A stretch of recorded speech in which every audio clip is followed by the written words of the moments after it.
All praises to the Most High. Hi, beautiful people.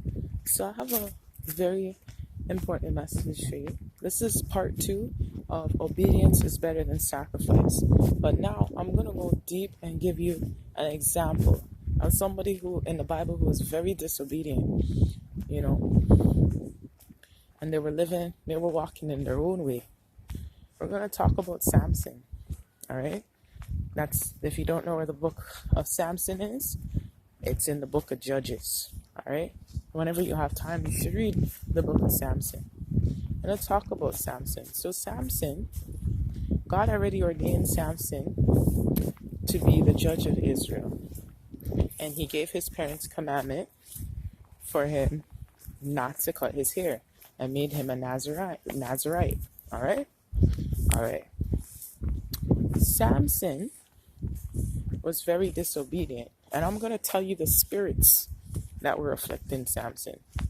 All right? Because a lot of people just look at Samson's story on a very, very carnal level, when Samson's story was very much a spiritual story. And let me show you. Let me show you. All right? So Samson, as he was ordained to be a judge of Israel, when the angels told the Lord who and what he was going to be, and that when the Spirit of the Lord comes upon him, he's going to have great strength. All right? And he's not to cut his hair. So that's where his great strength lied, in his hair. All right? Remember, your hair is your glory. But we're going to continue. Let's go to the spiritual aspect of Samson. So one, there's a lot of things Samson did, and he wasn't right with God. And I will tell you. So one, Samson was very disobedient. All right?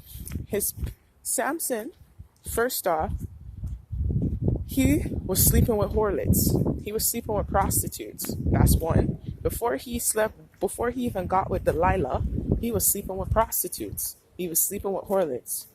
So what spirit do you think was on Samson when he was doing that? The spirit of whoredom. The spirit of the strange woman. All right? Remember, women, money, and fame cause people to fall. And the easiest thing for men to fall is women. Women make men fall. Women make men fall. So let's continue. So there we have one spirit, two spirits now. No, we have three. Fornication. So he has the spirit of fornication on him. He has the spirit of whoredom. He has the spirit of the strange woman. So that's three now. Samson has three spirits on him, okay? Now, let's keep going. So after Samson goes to his parents, this is now when he meets Delilah, he tells them, he says, get me this woman to wife, for she pleases me, the daughter of the Philistines. And what did his parents say to him? Is there not any women among thy people? Why you want to do this thing? And they told him not to. They told him to get a woman from among his people. So now, what's on Samson? Spirit of disobedience. What does the Bible tell you? Disobedience to parents. Do not be disobedient to your parents. So now, what spirit's on Samson? Spirit of disobedience. All right. Now he's with Delilah. So we already know he has fornication. We already know he has the strange woman. We already know he has the spirit of disobedience. But now he has the spirit of whoredom, because she's from another nation, and the strange woman. So how much spirits was operating in Samson? Remember, it's the kingdom of darkness against the kingdom of light. So Samson had no discernment. He had no discernment. Yes, he had his talent, his gift, what God gave him, which was his strength, and his strength lied in his hair. But he didn't have that's like a carnal Christian, all right? They don't have no understanding of the spiritual, but they have understanding of knowledge, but they don't have any understanding of the spiritual knowledge. They don't have any knowledge of anything that's going to save their soul.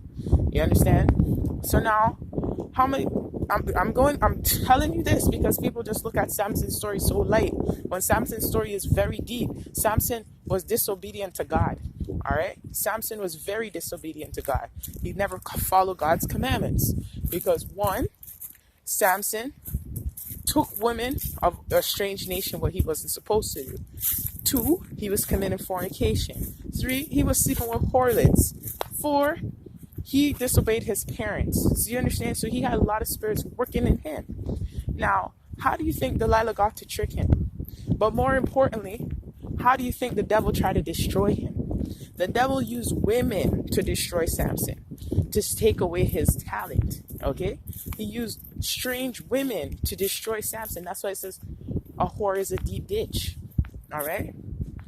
And be not deceived and flattered by a strange woman. Samson was deceived by a strange woman.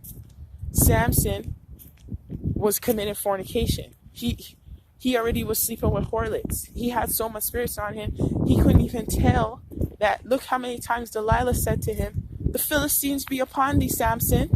And he still didn't have any discernment that this woman was no good. She was a witch. Do you get what I'm saying? And that's a lot of you people today. God gives you warning signs. God gives you the blueprint on how to live your life, but you still want to live any type of way you want to live. And then you want to blame the devil and say, oh, the devil ruined my life. The devil.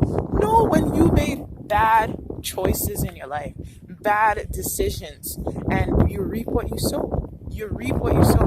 And I hope you guys get a better understanding of Samson's story now. There was wicked spirits on Samson. All right? And at the end, when the Philistines were upon him and they plucked out his eyes, he begged the Lord to give him his strength one more time, so he can take them all down. All right?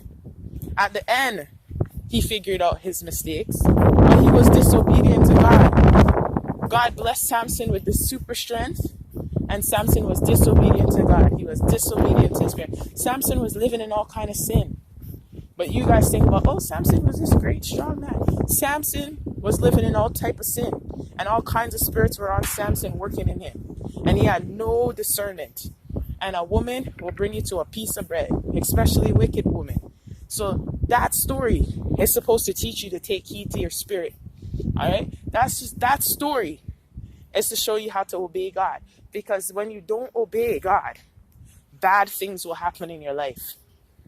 Bad things will happen in your life. And fornication, the spirit of fornication, doesn't want you to have nothing. The spirit of fornication wants you to be broke.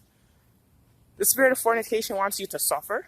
The spirit of fornication laughs at you all day. It is one of the most wicked spirits. And I hope you guys look up the spirit of fornication and how that spirit moves. And you lose blessings. That sex is a point of contact to lose blessings. There's ritual sex. There's sex magic. You gotta be careful about fornication. You lose your talents. Look what happened to Samson. He lost his talent.